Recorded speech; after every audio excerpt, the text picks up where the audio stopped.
मूसा जी। हजरत मूसा जी यहूदी धर्म के व्यवस्थापक के रूप में जाने जाते हैं।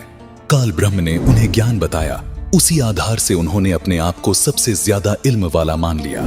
इसी कारण जब एक दिन हजरत मूसा सत्संग फरमा रहे थे तो उनसे एक सत्संगी ने पूछा कि हे मूसा, आज के दिन जमीन पर सबसे ज्यादा इल्म रखने वाला शख्स कौन है?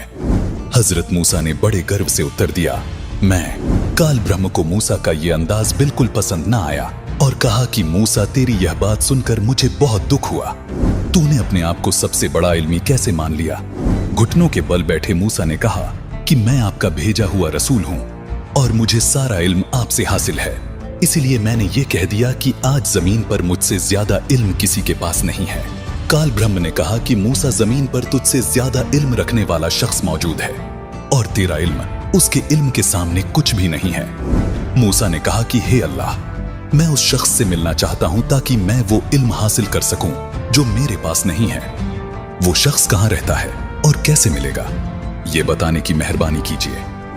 काल ब्रह्म ने मूसा जी को अल खिज्र के पास भेज दिया। उसके बाद मूसा अल खिज्र के पास पहुंचे। वह अपना परिचय दिया। कहा, मुझे अल्लाह ने आपसे इल्म सीखने के लिए भेजा है, आप मुझे वो नेक इल्म सिखा दें जो आपके पास है। अल खिज्र ने कहा कि अच्छा, अगर आप मेरे साथ चलना ही चाहते हो तो ध्यान रहे, आप किसी भी चीज के बारे में मुझसे सवाल ना कीजिएगा जब तक मैं खुद उसके बारे में ना बताऊं। लेकिन हजरत मूसा अल खिज्र जी की शर्तों पर खरे नहीं उतर पाए, जिस कारण उन्हें अल खिज्र जी से बिना इल्म प्राप्त किए ही वापस लौटना पड़ा।